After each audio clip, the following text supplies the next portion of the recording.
Hey everybody, how's it going? Just gonna wait for a few people to tune in. So today we're brewing El Salvador Montealegre. It's a beautiful coffee. It's a beautiful medium roast, roasted by us, Mayorga Organics. The coffee is really beautiful. Comes from Teotepeque in La Libertad in El Salvador, and the producers of this coffee are Jorge and Ana Maria Escobar. This coffee is uh, is a great testament to the people from that area, and they put a lot of love into this coffee. So it's really special for me to share it with you today.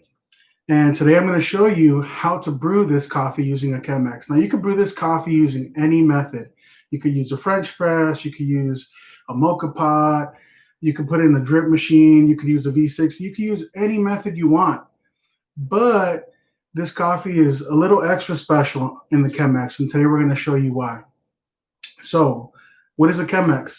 This is a Chemex here. It's not a really nice fancy vase, although it could double up as a fancy vase. The Chemex is a device that's been around for a long period of time. And what it tends to do to coffee is it tends to focus on these really beautiful and unique flavors, really delicate flavors of coffee itself. This particular coffee, we roasted to a medium roast, and the flavor notes that we list for this coffee are honey, chocolate, and tangerine, right? Those are all beautiful notes, beautiful flavors. And the notes that we really want to focus on with this coffee using this particular method is on those delicate notes of honey and tangerine, those sweet notes. Now, this coffee, you could brew it in those other different devices, and it's going to give you a different vibe for each one. For the French press, you're going to get those really high notes of chocolate, and you'll also get some nuttiness to come through. For a V60, which is another pour over, it's this type of method right here. You're going to get some really beautiful notes as well. But we could take the same exact coffee and brew it different ways, in different methods, and it might give us different results. For this particular one here, this is definitely the way to go for me. The way it works is that it uses a filter just like any other coffee maker, but it's for Chemex, it's thicker than usual. So this is what the filter looks like. It's a square sheet of paper to begin with, and you fold it three ways, right? One, you're going to fold it to the point where it's going to form a cone, and that cone is going to have three papers on one side and a single on the other. Now it looks a lot different from a standard filter. It's a lot thicker. This is what a standard V60 filter looks like. It's pretty thin. And then this is what your typical coffee filter looks like, and this is very thin. So what's important for this particular type of brewing method is that we are going to grind the coffee a little coarser than usual from a regular drip pop method. And what that's going to do as well is with this thicker than normal filter, it's going to have the coffee come in contact with water for a longer period of time than a typical drip pipe. If we were to use this with the same type of grind size, the coffee would just pour through and we'll get a really dull cup. With this method, because the filter is thick, we're going to focus on those really beautiful notes, those delicate flavors, the tangerine, the honey, those sweet notes.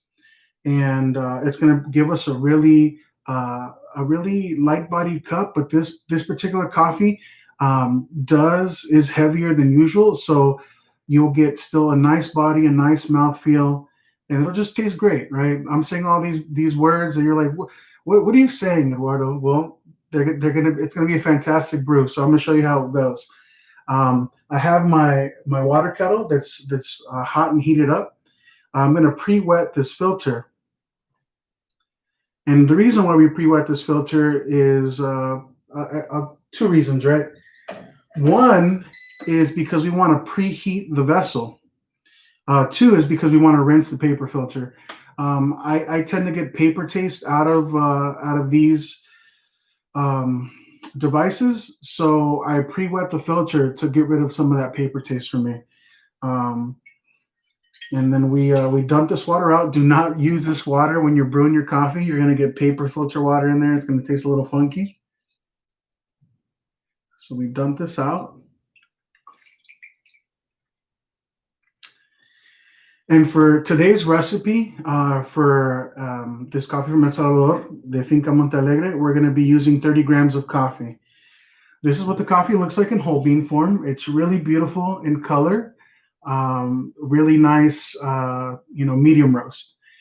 30 grams, for those that don't have a scale, it's going to be about 4 tablespoons of coffee. And we're going to grind that with the power of magic. It's ground now. And now we have, this is what the coffee looks like when it's ground. It's a little coarser than drip coffee, but it's finer than what you would use for a French press, which would be really coarse. So we take that, our 30 grams, we add it to our Chemex. And this is what it looks like in there now. And what we want to do is we want to give it a gentle shake. This is going to make sure that the coffee bed is nice and even, and that we get these really beautiful flavors that come through without forming holes and pockets and all that crazy wild stuff. So, and the reason why I'm using a scale is because I want this coffee to be the best possible, right? So the best possible way to make that happen is to be able to reproduce it over and over and over. Sometimes, as much as I'm good at eyeballing stuff, I could add too much water, too little water, which is going to vary the taste of the coffee. And we want to make sure that we do our best possible, because this coffee is amazing. Like I said, produced by really amazing people. So my water is hot. I have about 203 degrees of water in here. I'm lucky enough where I could set the temperature. But the other recommendation is that if you boil water, as soon as it's off the boil, let it rest for about a minute, and that water is then going to be ready to pour and make this coffee.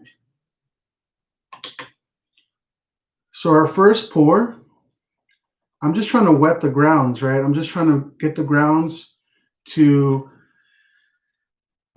get wet, and then to start releasing CO2, the CO2 that gets trapped during roasting. And right now what the coffee is doing is reacting. I would love to show you what this looks like. However, if I do, I might ruin the coffee bed, and we might ruin this cup of coffee, so we don't want to do that. But from the first pour, when we started to now I started a timer, I want to wait 45 seconds before I start pouring the next set of water. And we're just about that 45-second mark, and I'm going to start pouring it up. So we want to pour nice, slow, small circles. We want to make sure that this is even and that we're not hitting the edges. Sometimes when we're a little out of control and we hit the edges, we could also get some really unpleasant flavors out of it, because the water just hits the edge and starts to flow down really fast. What we're doing when we're brewing this, when we're going in small circles, is we're actually stirring the coffee and getting it nice and wet evenly throughout the whole process. Typically, I wait about 10 to 20 seconds before I start the next set of pour. And like I was saying earlier, because this device has a thicker than usual filter, what will happen is that it's gonna come in contact with the coffee for a longer period of time, and it's gonna really bring out some of those beautiful flavors that we want to make present. So again, for this pour that we just had, we're at about 270 milliliters of water. The recipe that I'm using today is 30 grams of coffee and 500 milliliters of water. So here we go for another pour, and we're going to go really nice and slow. We want to make sure that it's controlled and that we're not pouring our water too fast, because that will also affect the flavor and taste. What's crazy about coffee is that even if we're using the same device, depending how I pour my water, or how fast I pour it, how aggressively, how slow I pour it, it will vary some of the taste as well. So when you're brewing coffee, if you really want to nerd out about it like I am, take notes, create your own recipes to really bring out these beautiful flavors in the coffee.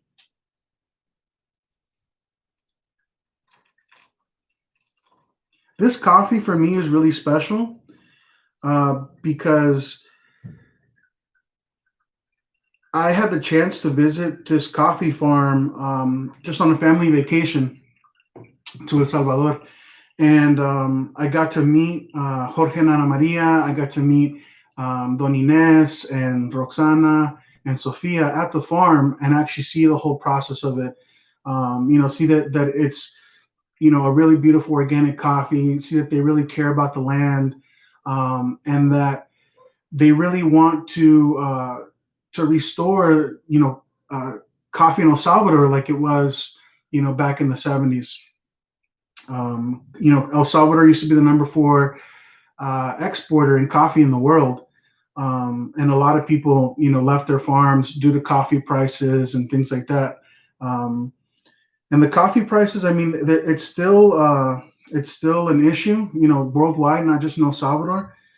So it's really special to work with this farm and this family to bring you this really beautiful coffee. And like I said, it's especially important to me because my family, my wife's family is from El Salvador, my family as well. So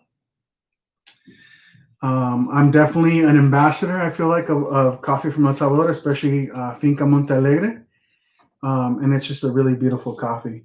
So our total brew time on this was about 4.5 minutes. What I'm going to do is I'm going to remove this filter now.